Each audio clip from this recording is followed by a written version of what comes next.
Hello everyone. तो आज हम बात करने वाले मूवी द नन के बारे में, जो कि 2018 में रिलीज हुई थी। इस कहानी की शुरुआत 1952 में होती है, जहां एक एबी में हम दो नन को देखते हैं जो कि एक रूम की तरफ बढ़ रही थी। एबी एक रोमानिया के सेंट कार्टा मॉनेस्ट्री में एक ऐसी जगह थी जहां एक बड़ा सा कैसल था जिसमें नन्स रहा करती थी। उस कमरे के बाहर लैटिन में लिखा हुआ था विनेथिक डियो, जिसका मतलब है कि भगवान का साथ यहीं तक। इन दोनों नन्स की बातों को सुनकर ऐसा लग रहा था कि मानो इस कमरे को चाबी से खोलकर उस शैतान से लड़ने के अलावा उनके पास दूसरा चारा नहीं था। एक नन उस अंधेरे कमरे के अंदर जाती है कि तभी थोड़ी ही देर बाद हम उन्हें खून से लथपथ देखते हैं। वो दूसरी नन को चाबी देते हुए कहती है कि उसे एक शरीर की जरूरत है, वो तुम्हारे पीछे आएगा, तुम उसके हाथ मत आना, तुम्हें पता है कि तुम्हें क्या करना है। वो नन चाबी लेती है और वहाँ से भागने लगती है। वो एक कमरे में जाती है और खिड़की से कूदकर फांसी लगा देती है।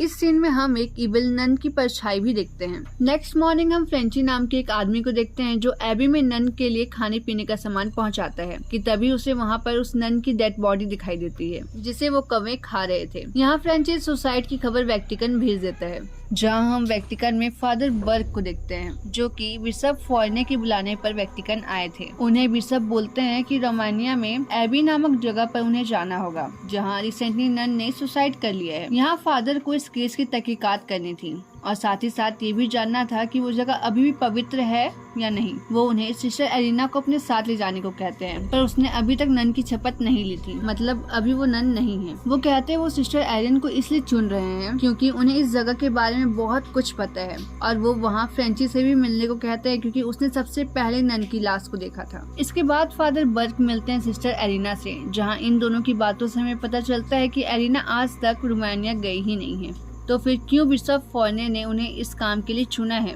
ये भी एक क्वेश्चन ही है जिसका जवाब हमें आगे की कहानी में मिलेगा। इसके बाद फादर बर्ग और सिस्टर एरिना रोमानिया में फ्रेंची के पास जाते हैं जिसने नन की बॉडी को सबसे पहले देखा था। फ्रेंची बताता है कि इस गांव के लोग उस एबी से डरते हैं। वो ये दिखाते हैं कि यहाँ कोई एबी है ही नहीं। फ्रेंची उन दोनों को गांव से बाहर एबी की तरफ ले जाता है, जहाँ एक जगह पर उनका घोड़ा भी रुक जाता है। वो उससे आगे नहीं बढ़ते हैं, जिससे वो लोग पैदल ही एबी की तरफ बढ़ जाते हैं। अब वो लोग एबी के पास पहुंच जाते हैं जहां बहुत सारे क्रॉस गड़े हुए थे, जहां फ्रेंची बताता है कि एबी के शैतानों को ये क्रॉस नहीं रखता है, उन्हें बाहर आने नहीं देता है। यहाँ फादर बर्ग उससे पूछते हैं कि जब उसने नन की बॉडी को सबसे पहले देखा तो उसने अंदर किसी को क्यों नहीं बताया, जहाँ फ्रेंची उन्हें बताता है कि उसने इन 2 सालों में यहाँ पे किसी को नहीं देखा है। वो कहता है कि इस एबी की नन कभी भी बाहर नहीं आती है और फ्रेंची हर 3 महीने में यहाँ खाने पीने का सामान इस जगह के फ्रीजर रूम में रख देता है, और फ्रेंची ने इस नन की लाश को भी वहीं रखा है ताकि वो लाश सड़ न जाए।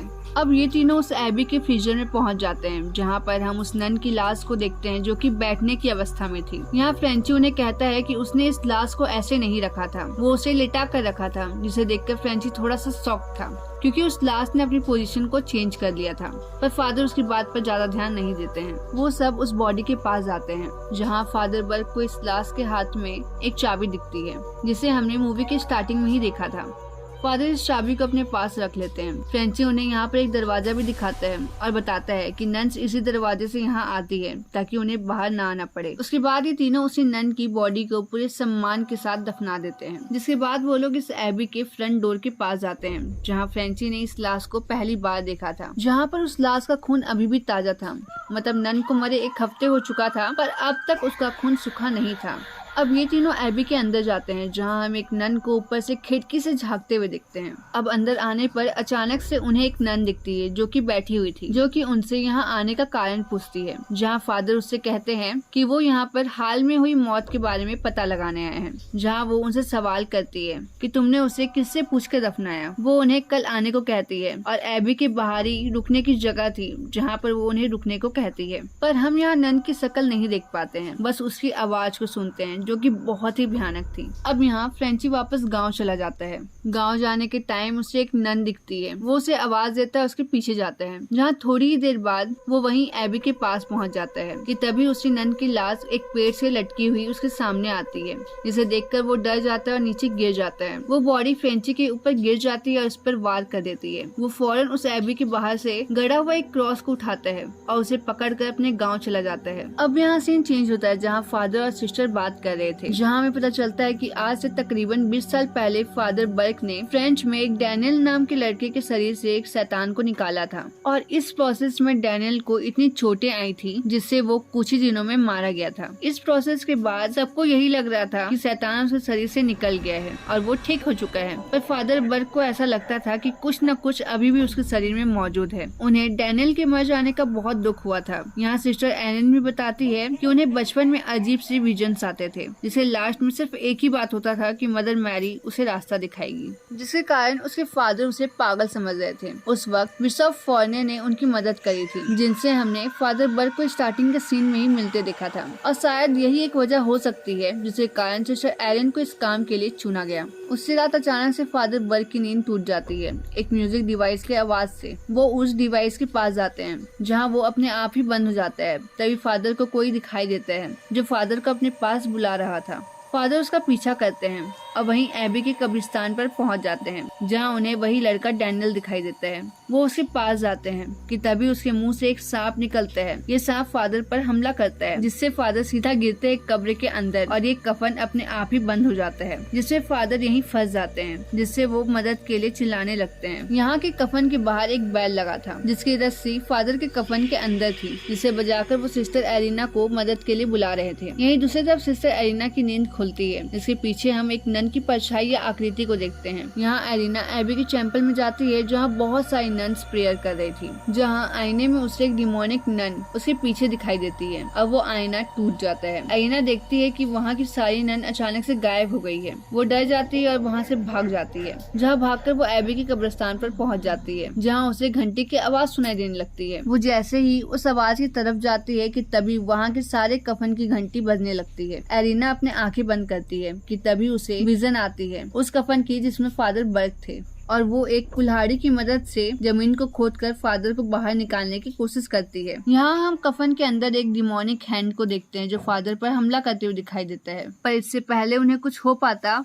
सिस्टर एरिन फादर को कफन से बाहर निकाल देती है। यहाँ फादर बर्क सिस्टर एरिन को कहते हैं कि यहाँ बहुत ही शक्तिशाली और खौफनाक आत्मा है, कि तभी हम देखते हैं कि फादर के कफने के नीचे एक और कफन था जिसमें बहुत सारे बुक्स भी थे। फादर उन सभी किताबों को ले लेते हैं। नेक्स्ट मॉर्निंग फादर बर्क और सिस्टर एरिन जाते हैं एबी के अंदर और वो उसी नन को खोजते हैं जिनकी मुलाकात उन्हें पहले दिन में हुई थी। एबी के अंदर सारी नैन्सी थी, जिसके कारण फादर वहीं रुक जाते हैं और एरिना को आगे भेज देते हैं और उसे उस चाबी को भी देते हैं जो कि नन की लाश के साथ मिली थी। सिस्टर एरिन अंदर जाती है जहाँ उसे एक नन दिखाई देती है। वो उसे आवाज देती है और उसके पीछे जाती है। उसका पीछा करते हुए एरिन एक चर्च के अंदर चली जाती है जहाँ प्रेयर करती हुई उसे एक नन दिखाई देती है। वो उसे भी आवाज देती है। उससे पहले उसकी प्रेयर डिस्टर्ब हो, एक नन आकर एरिना को रोक देती है और उसे अपने साथ ले जाती है, और उस सिस्टर का नाम था sister Oana. Sister Oana sister arena को बताती है कि उन सभी के बीच एक शैतानी शक्ति है जो एक नन का रूप लिए एबी में घूमती रहती है, और उस शैतानी शक्ति को रोकने के लिए ये लोग बारी बारी से लगातार प्रेयर करती है। वो बताती है कि कई जमाने पहले एक राजा सेंट करथा ने इस एबी के अंदर एक रिचुअल करा था जिससे नर्क का द्वार खुल सके और शैतान इस दुनिया में आ सके। इस रिचुअल से नर्क और पृथ्वी के बीच एक दरवाजा खुल गया जिससे ये शैतानी शक्ति इस दुनिया में आने की कोशिश करने लगी। तभी चर्च के लोगों ने यहाँ पर हमला कर दिया और उन्होंने पवित्र निशानी में से जीसस क्राइस्ट का खून उसमें डालकर उस द्वार को बंद कर दिया था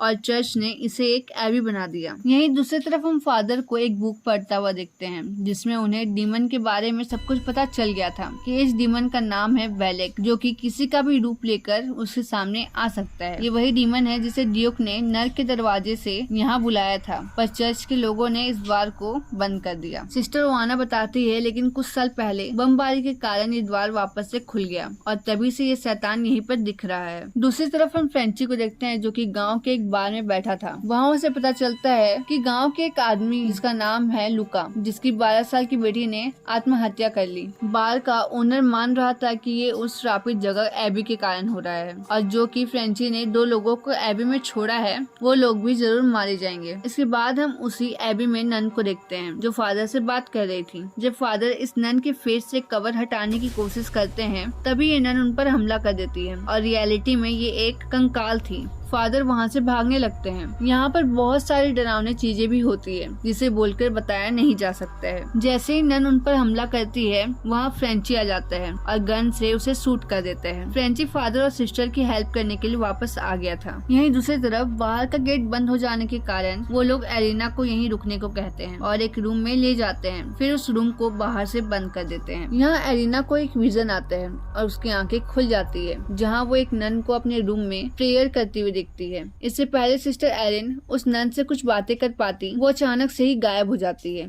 और कमरे का दरवाजा अपने आप ही खुल जाता है। सिस्टर एरिन कमरे के बाहर आती है जहाँ वो चलते चलते उसी रूम की तरफ आ जाती है जिसे हमने मूवी के स्टार्टिंग में ही देखा था। उस रास्ते में बहुत सारे क्रॉस भी थे। सिस्टर एरिन उस रूम की तरफ बढ़ती है, तभी उस रूम का दरवाजा अपने आप ही खुल जाता है और वो वहाँ अपने सामने एक नन को देखती है जो कि शैतान थी। वो वहाँ से भागने लगती है जहाँ सिस्टर एरिन को सिस्टर ओवाना बचा लेती है और उसे प्रार्थना घर में जाने को कहती है कि अब प्रार्थना ही हमें इससे बचा सकता है। सिस्टर एरिना प्रार्थना घर में जाती है जहाँ एक सिस्टर प्रार्थना कर रही थी, पर वहाँ पर एक डेड बॉडी भी पड़ी थी जो कि किसी और की नहीं बल्कि सिस्टर ओवाना की थी, जिसे देखकर एरिना बहुत ही डर जाती है। वहाँ बहुत सारी नन्स आ जाती है और सब बैठकर प्रार्थना करने लगती है और एरिना को अपनी नजर गॉड पर रखने को बोलती है। सिस्टर एरिना भी सबके साथ प्रेयर करने लगती है जहाँ अचानक से बहुत ही तेज हवा बहने लगता है और एक अदृश्य शक्ति ऊपर से उन पर वार कर देती है जिससे सारी सिस्टर गिर जाती है और वो शक्ति सिस्टर एरिन का कपड़ा पीछे से फाड़ कर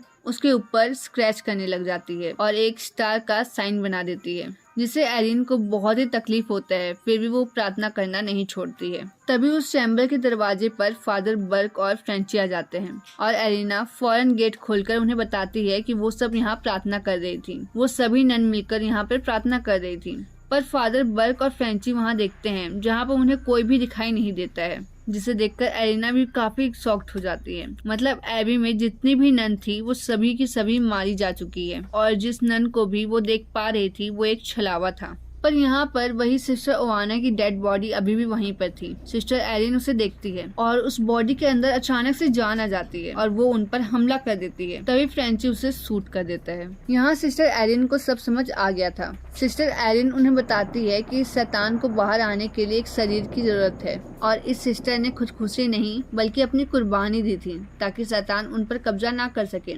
सिस्टर एरिन कहती है कि हमें प्रवेश द्वार को हमेशा के लिए बंद करना होगा इस शैतान को रोकने के लिए। सिस्टर एरिन सबसे पहले अपनी शपथ लेती है और एक प्रॉपर नन बन जाती है। उसके बाद ये तीनों तहखाने में जाते हैं उस पवित्र चीज को खोजने के लिए ताकि वो उस शैतान से लड़ सके।